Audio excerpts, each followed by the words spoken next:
Hello guys, welcome back. So this is part 2 of the interview I had with Adams, and he's actually sharing with us how he got his Chevening scholarship to study a master's degree in UK.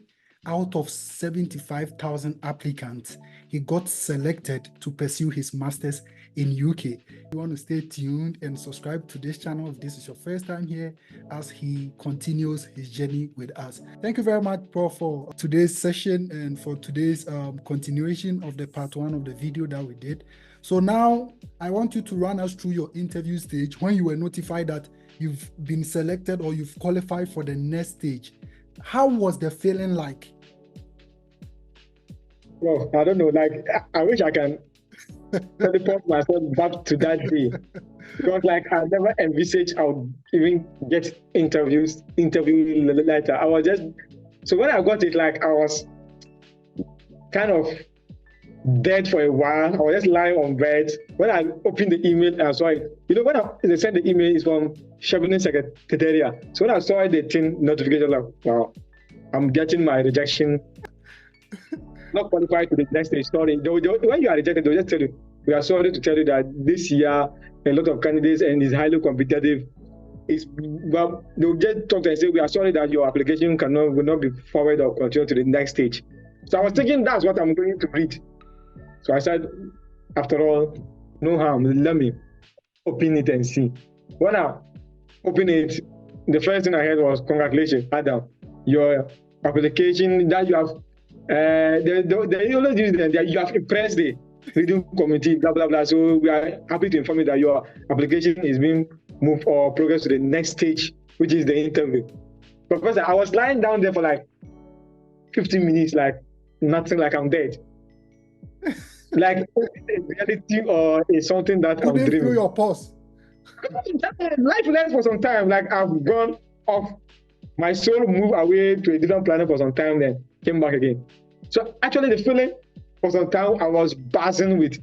I didn't, so because of that, I didn't even finish reading the email and the instructions. Professor, I went, but I was coded because I didn't want to make it too loud, because that's not the scholarship, that's just an interview. That was what I was actually going to ask, that even with that, it's not a guarantee that you are going to get the scholarship. Yes, so I was trying to keep it, not that many people to know that I've read, just to make sure that my mentor and people who were helping me in the process are aware that at least I want to make it to the interview stage, and I'm trying to. So like, but you know what? I didn't read the email for like 2 days. When my happiness, like I'm not feeling like I'm okay, then I started went through the instructions on how to book your interview. Yes, blah blah blah. Okay, now I'm okay. So I informed my mentor that this is the issue. So like people who were helping me, I actually informed them that this is the issue. But the feeling is like, I don't know what to describe it. I understand. I've been there before. I actually understand how the feeling is like. You know, the moment you see congratulations, you don't even want to continue with the message. At times you can even read the message 3 days, 4 days before we come and read the content of the message. Exactly. So at that time, where were you in Ghana, and how did you move to the embassy on which day? And when you got to UK embassy, how was the place like? Okay, so what happened was that when I received the email will give you instructions on how to book. So your portal is still there with you being active user. So you just need to go into your application portal again and you book. There are dates for so I think they give from February to March, I think March to April, if I'm not wrong. Then you now decide the day you think will be convenient to you. Then you book the date and time. It has date and time. So you book. So by then I was in Bolgatanga in the Upper East region, because I was still doing my internship or attachment with the regional hospital. And I said I was still at the maternity ward by then. So it was not easy for me. Yeah, so after that thing happened, I just book a day. I make sure I look at the day that is convenient to me a bit ahead, and then I booked and then pick my time. Then fast forward, I inform my superior that this is on this day I want to plead. I want to travel to Accra and go and undertake. And he was asking of evidence to show that I'm going for an interview. So I showed him the email. I was like, okay, then you can go for the. So actually I was in Bolgatanga by then in the Upper East region. Then I have to plan. And you are part of my planning because when I was to come to Accra, everything I need to. Yes, that's the problem. I'm coming to stay at your place. This day I'm having interview. Blah. So you are aware of the plan that goes in. So actually, I book the day, the time, and then I plan ahead. I inform my superiors, and then as well as those that I think I will need their help in Accra. You can say part of those I inform. Then I think apart from you and Rita, I'm not sure if anybody have engaged in. So that's just how my process went. So when the D-Day came, I left from Accra, alighted in Accra, and left Bolga, alighted in Accra the next day. I think Evans, you met me, made me feel at home. Then I planned overnight for my interview. I think iron the suit I can iron, prepare as much as I can. And then when the D-Day comes, I went there like 1 hour before time. And these people, they are too time conscious. So when I went there, time conscious, very, very time conscious. When I arrived there, I sat like, so I went and greeted the secretary and told them I should sit and wait. And so I was sitting down waiting for them, and then they came in. I think 10 minutes to time, or is it 15 minutes time, someone came out and came in. Because they booked time and date, they know this time is Adam who is coming. Mm-hmm. So the person came out and said, "Are you Adam?" I said, "Yes." "You are coming for a Chevening Scholarship interview?" I said, "Yes." He said, "Follow me." So I followed him. I have to remove all my phones and everything and put in the security check. Put my ID card.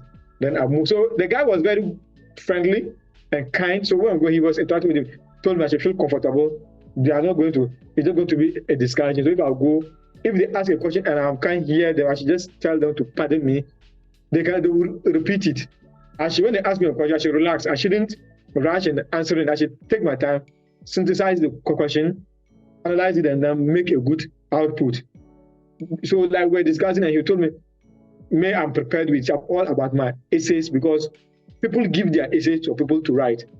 So this interview is to confirm whether you are the owner of your essay, whether you can owe it in the interview room, because the essay limits you to only 500 words.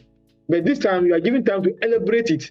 It means you have the real work, big essay in your head, which you can elaborate for them. But because you are limited to 500, they couldn't get a chance to hear more about what you have. That's why they invite you for interview to hear more of what you wrote in there. Just the summary. So in applying for your Chevening scholarship, don't give your statement of purpose or don't give the essays that you are going to write. Don't give it to anyone to write for you. You have to own it. You have to write it by yourself, because if you qualify through the first stage and you get to your interview stage, you're going to have to defend and elaborate on the points that you discuss in the application. Exactly. And these people have been doing the interview here, so they know it when you are not the one who wrote it. Because they are not going to ask you straightforward questions. That's what I'm finding about these people. They started from somewhere and come, and if you are not the one who wrote it, you'll be struggling and fumbling about in the interview room. So basically, that's what they do. So I went with this guy, and he offered me, before I entered, he offered me a chair, told me to sit down, and she relaxed, breathe in and out, and let him know if I'm ready. Like, the guy was very good. Was there like tension? Because I know for US Embassy, there's a lot of tension there. Like at times you even feel very nervous. And it was tense. Especially when they moved me into the corridor, it's just like silent as a recording studio room. You can't hear nothing. Probably you're walking, like that even raises my anxiety, and then I was kind of anxious, I was tense. So the guy realized that, and he told me I should sit down for some time. But he realized that he was discussing with me and I'm not kind of communicating. He feel like I'm kind of tense and anxious because I was moving into the room. So he told me I should sit in the hall, the corridor, relax, breathe in and out. When I'm fine, he will usher me in the room. And I was like, okay. So I just took like 2 minutes and sat down, breathe in and out, kind of keep myself calm. Then I told him I'm ready. He said, okay, when we go in and in the process, I need water. I should let him know. You provide me water to drink. Well, okay. So when I went, he opened the door, and Professor, when I went in, it is 2 white ladies and 1 black woman.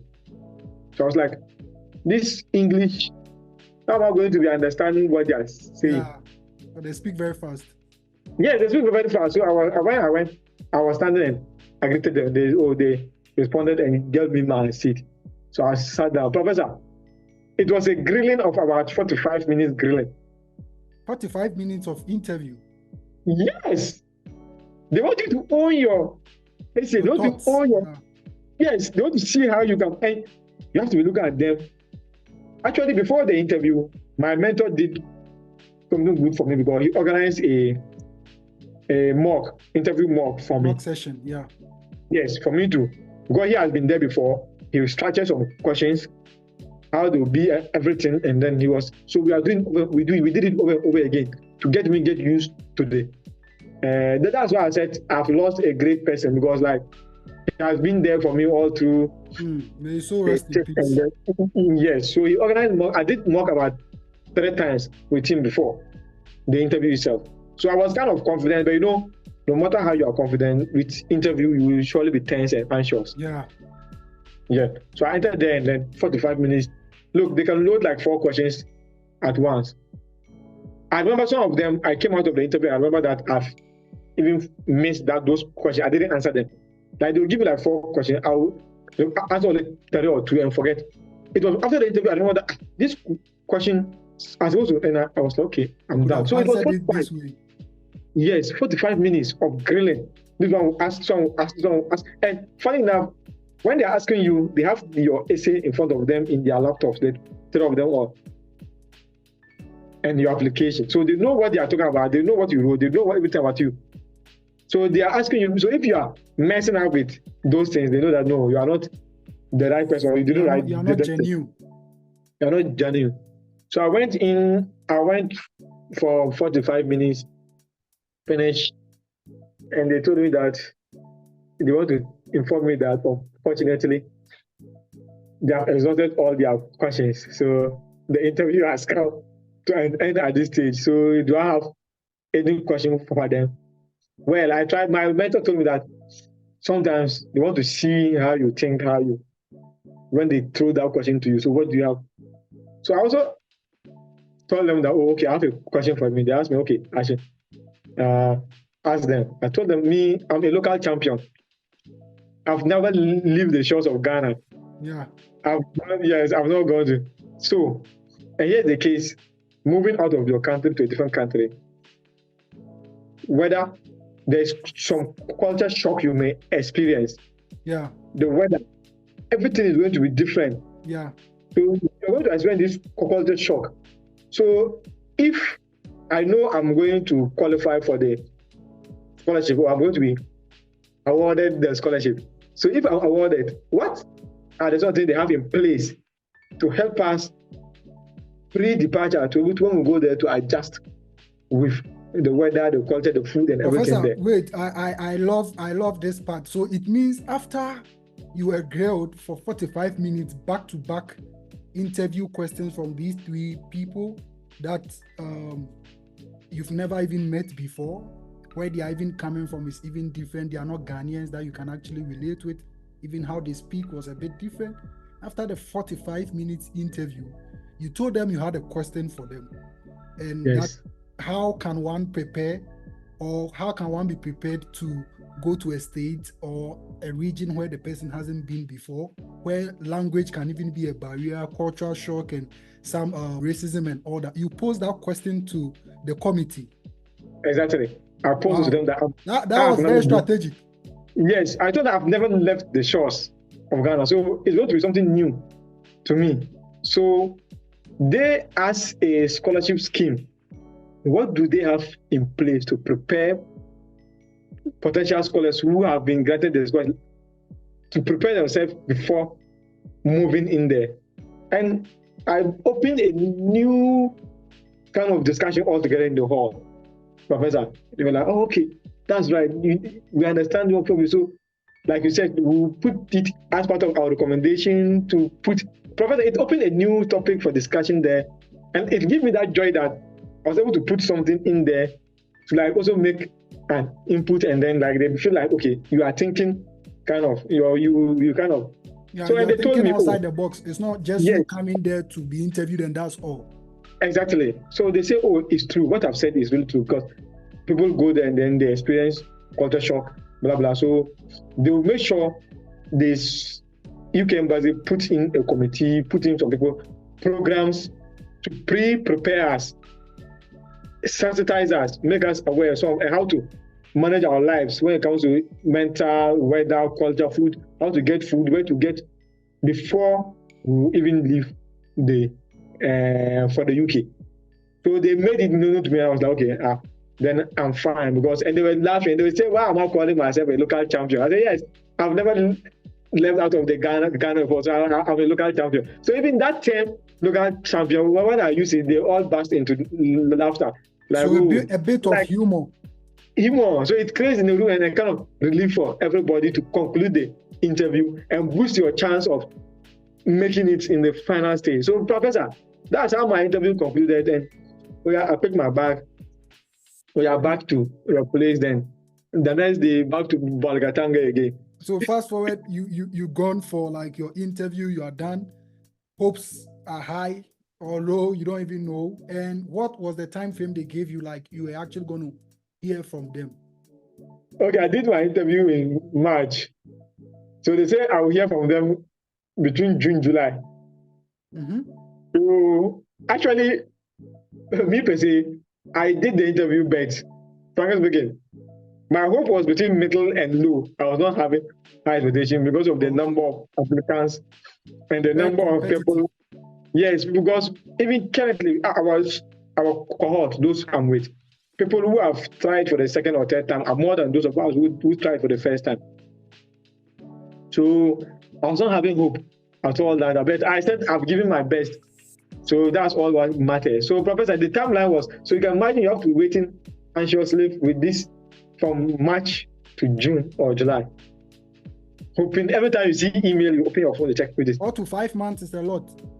Yes, Professor. See, that's one thing I like about the US, because US, when you go for your interview, you know within 1 second, 2 seconds, you are going to receive a feedback whether your visa has been approved or not.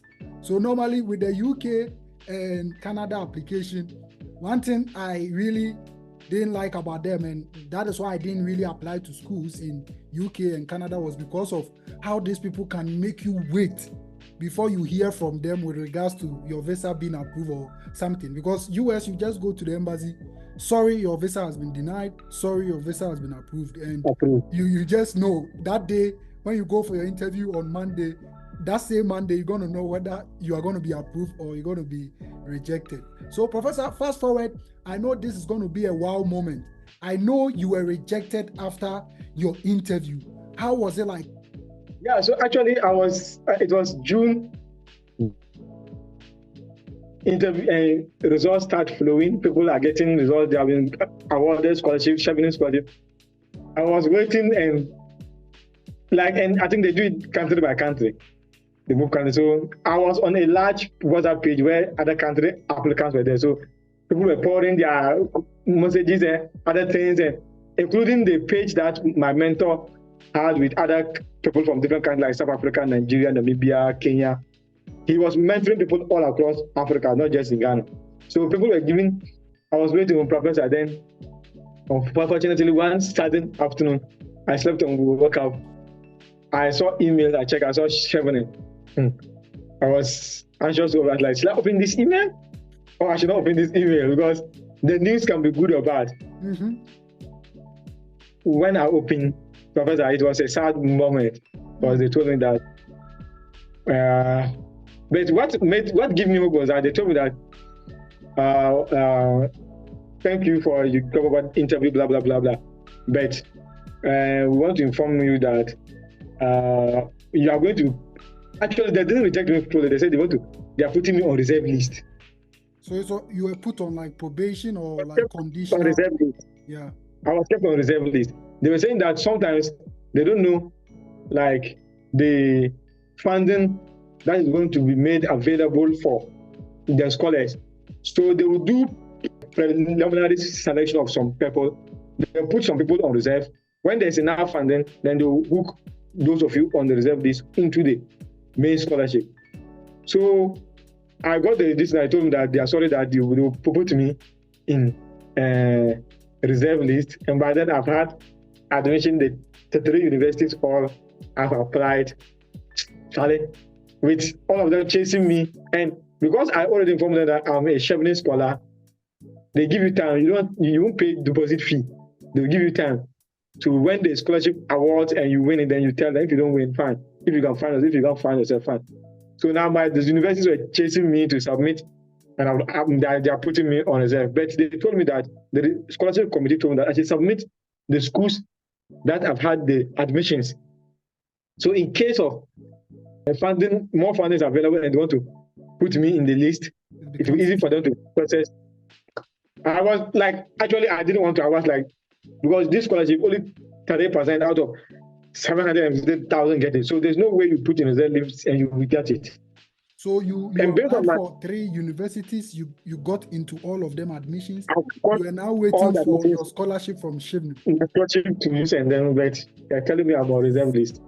And based on my interview with other Chevenings who were put in reserve before, they told me that my chance of getting it is like 1%. Hardly do you get put on reserve list. So like when they asked me to submit the schools, I was reluctant. I wouldn't want to waste my time anymore. But a friend of mine encouraged that after all, I have nothing to lose. I should just submit.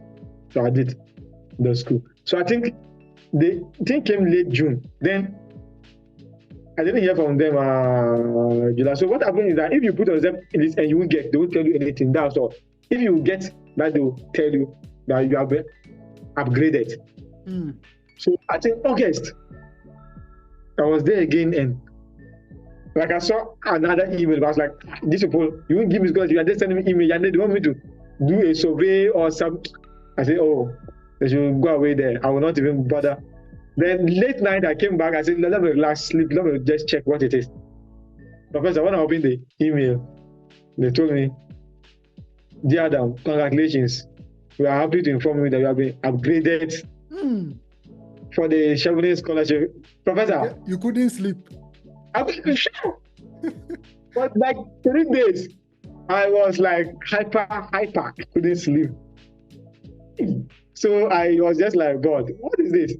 So it means, so what happened was that initially they picked 15 from Ghana. Then later on, they upgraded 2 of us in addition, making all of us 17. You were part of the 2? Yes, I was part of the upgraded 2. You were lucky, man. That's why I'm always saying that this is like, so I just look at it and say, look, this one is just my time and my season. Yeah. Yes. I will not undermine my hard work or what I've done, but look, you may be the best. You may be the best, but you might not be able to give your best at that time what they wanted.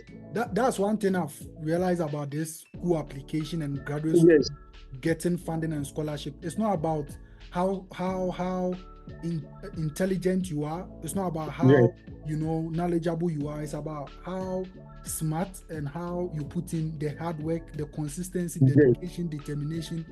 Just leaving the rest to your maker, whatever you said. Just leave the rest. Like I just feel like it's just my time and my. So when I realized that out of 5,000 plus, I'm among the last 17 standing, and out of 75,000, I'm among like the 30%, because 75,000 apply and they gave only 1,200 scholars. This is really competitive, very competitive. Yes, it's not quarter of what, it's not even up to quarter. 75,000 when they give only 1,200, the whole world. So it's just like, so you see that sometimes I refer some people to you.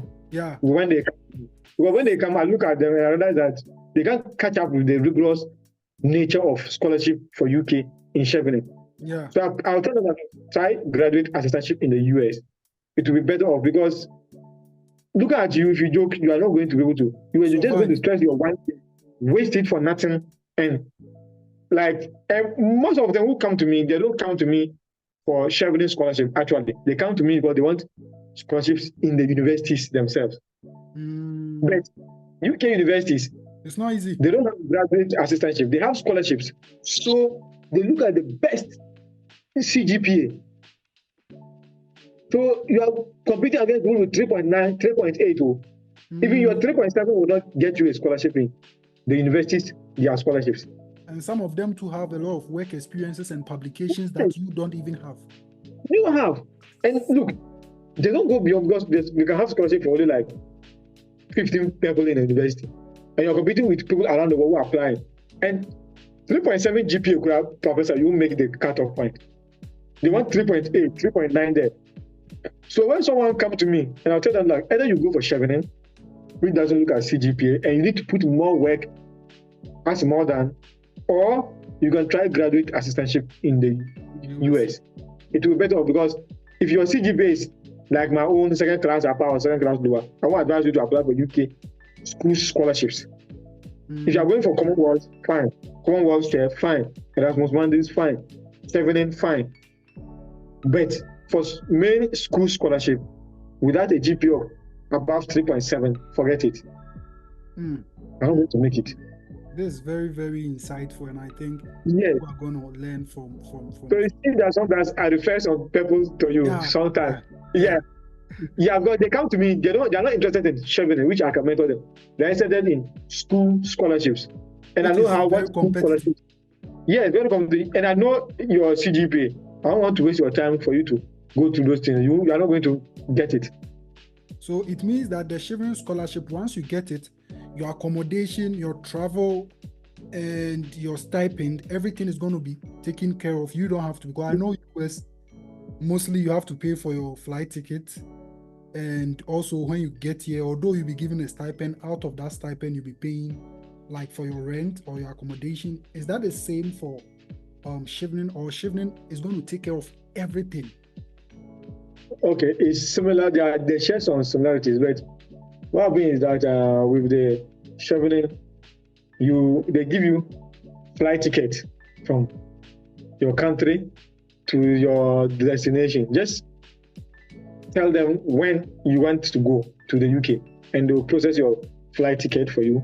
So they pay for your flight ticket, but your stipend they give you monthly covers your accommodation and feeding. Okay. Yeah, so they don't pay the accommodation, but you paid from your stipend. Okay. So they give you monthly stipend with only those things. Yeah, which is enough to pay for your accommodation, and you get like some for your feeding and your day-to-day activities. Your program duration is how many years? UK master. That's one thing about UK masters. UK masters, all of them are 1 year. 1 year. Wow, that is good.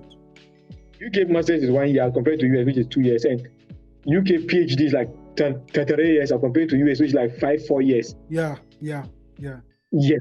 So they are coming like short as compared to US, Canada, which has so just 1 year. So because of that, you need to sacrifice a lot. You need to do a lot because your 2-year program compressed into one is very tedious. Yeah, Professor. So fast forward, you took, you got your flight, everything. Now you are in UK. The name of the university again? I'm studying at the University of Warwick. And what's the program you're offering? I'm offering Masters of Public Health, specializing in epidemiology and global health. So can you share with us, like in a few, I'm ending my session today with you, but can you share with us few experiences that you've gone through ever since you landed yourself in UK, the educational system, and how you are relating with your professors? How are you liking it, comparing it to the educational system you were used to? And also, what advice are you going to give to prospective applicants, those that are interested in applying for the Chevening scholarship? What is that thing that you want to advise people who have decided to walk that path? Okay, so to conclude, like I said, my journey, actually, I've never regretted choosing this university. I had 3 choices or options, and I had admission all of them. One of them is among the top 3 in the UK, but I snubbed it. Someone will ask, why did you snub it? Because the program I'm offering in UK, this is my current university, is among the top 3 in that program. And that university that is in top 3 the whole UK, that program they're offering is below what is offered here. So I didn't just look at the rank of that, I look at the program. Started to opt in.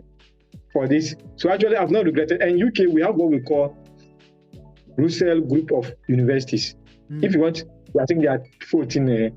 These are the prestigious universities in the whole UK, and there are only 14 or 15.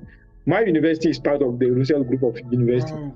They have about 2 Nobel Prize winners from the university, and people like someone like this man, Bernard Avle. Bernard Avle is a product of Chevening and University of Warwick. Oh, okay. The famous journalist in Ghana. Yes. And then former minister under the NDC and government health, I think Interior Minister Benjamin Kumbo. Benjamin Kumbo was also a Chevening scholar, at the same time a Warwick product. He did PhD here too. So I never regretted like coming to this university. So the university is located in Coventry, just like 2-hour drive from London. And when I came, they took all their time. Like they picked me from the airport when I alighted. So you book a date, you are arriving. The school will have a bus that will pick you with your luggages straight from the airport. Especially if you are living in school accommodation, then they will send you straight to your accommodation in front of your destination. They will offload your luggage, show you where you are to move in. When you start moving to your main entrance, you meet a tour guide waiting for you to. Person will pick you, show you your room, everything. And before then, you already pick your keys, and the bus will send you to the administration. You pick your key, your room key, and everything. And do you know one thing? When I was coming, I didn't put any money for my accommodation. I just booked online. And I came and I lived in my accommodation like a week before I even paid the rent.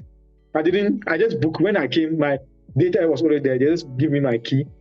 And I went to my room. I was there like a week before I decided to, if I want it, then I'll pay. If I don't want it, then I'll move. Then I decided to pay.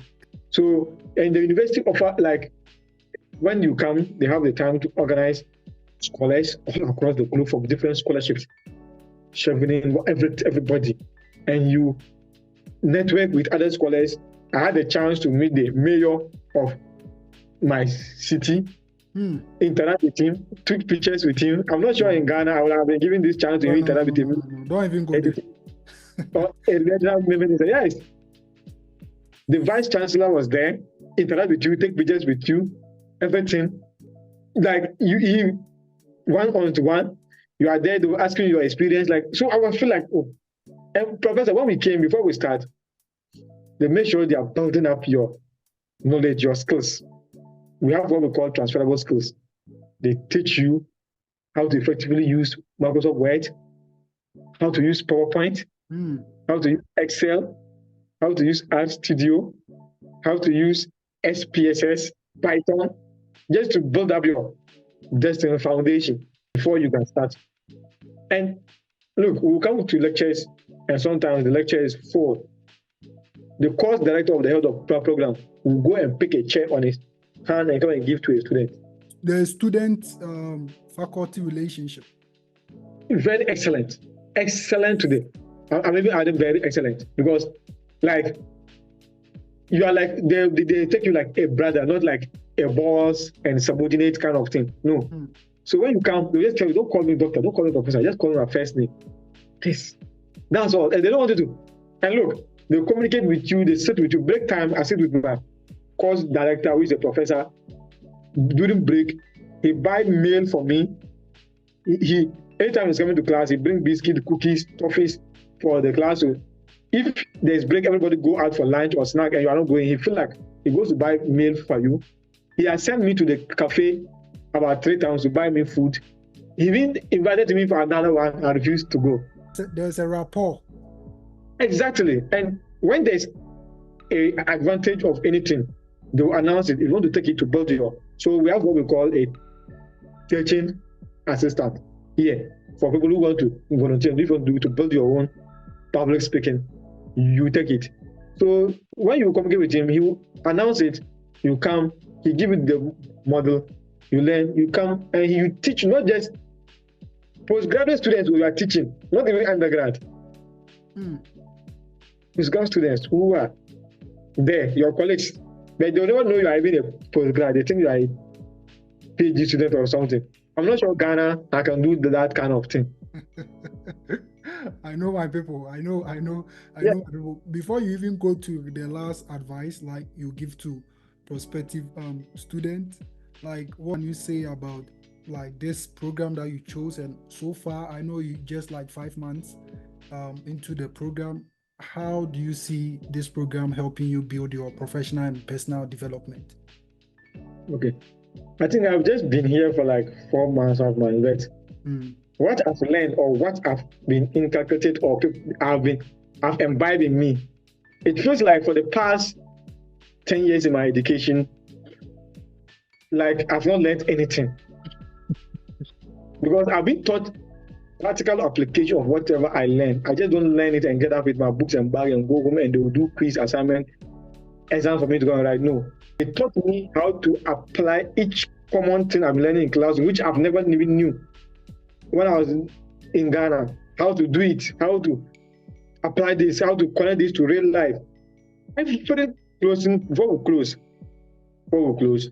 you have to apply everything you have learned. Every theory you have learned that day in your study from the 9 to 4. So from 4 to 5:30, whatever you are doing is application. You have been putting in case scenario, you have been putting in tight corners. It's not like you are asking you to know. They already created the simulations, scenarios. They know how you are going to apply. They created them and put you in tight corner and you apply it. So they'll just tell you, oh, Evans or Adam, okay, your case scenario is that you are the public health officer of Kumasi or this, and there's an outbreak of cholera in this, and you are. They will just tell you you have 10 minutes to prepare and to present a lesson to the country on the update of the condition so far based on your knowledge you have gotten, Professor. And you have to sit down. You are not going home to come over 5 minutes, 10 minutes. You prepare. You've learned that day. Apply it in it. Come out. Everybody's watching you. You present it. So there's creative and analytical thinking. Yes. So you don't need to learn theory and pick your books and go home. No. You learn, you apply that day and know so that you yourself can relate it to real life and know how to apply it when the need arises. So I feel like all this while like I was just learning more theory as compared to practical. Yeah, I'm getting more hand-on practical issues. I'm getting out. And look, one thing about them is that they don't do jack of all trades, master of none. If climate change, they go to the UK Department of Climate and bring experts to teach you climate change. The lecturers don't teach you. No. If it is about health protection and disease prevention, they go to health protection and disease prevention department in the UK and bring professors expertise to lecture you on that. Make it more feasible and more, you start in one topic till you finish the course. Each topic, specialists from different fields are coming. You never see a repeat of the same specialist. What our course director does is, when we don't understand, then he will do a tutorial for us. That's all. But people are coming from he doesn't waste his time to teach. They come and teach. Some of them can travel like to 24 hours from where they are to our school just to come and lecture. As a Chevening scholar, are you allowed to work? Yeah, you're allowed to work. You have 20 hours per week to work based on your stay permit. That's if only you have the time. Like me, I wish I can work and make extra money, but my program will not allow me the chance.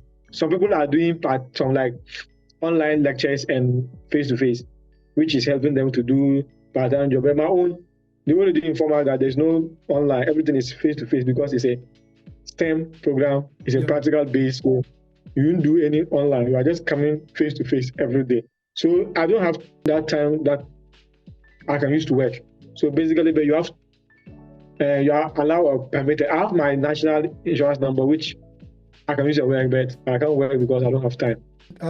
Can you advise prospective Chevening students or applicants in Ghana and even any part of the world, so far as they are part of the Commonwealth and they are eligible to apply? What is that advice that you think you can give?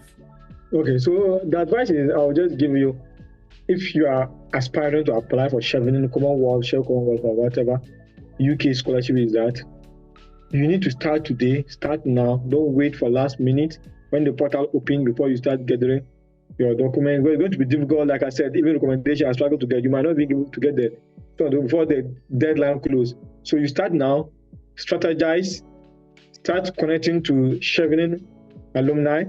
LinkedIn?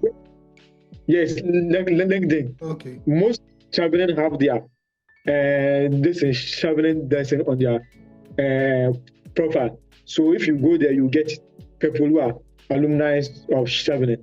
So start gathering your documents now before next year, August, because you don't have all the luxury. Start doing the research on the universities you want to apply, as well as the programs you want to apply and reason why you want to apply them. Try searching for your mentors, like I said, your recommendations. Don't wait. Try informing your referees ahead of time. I'm interested in this. So you even inform some of them, they will still disappoint you at the final, but still go ahead and inform them.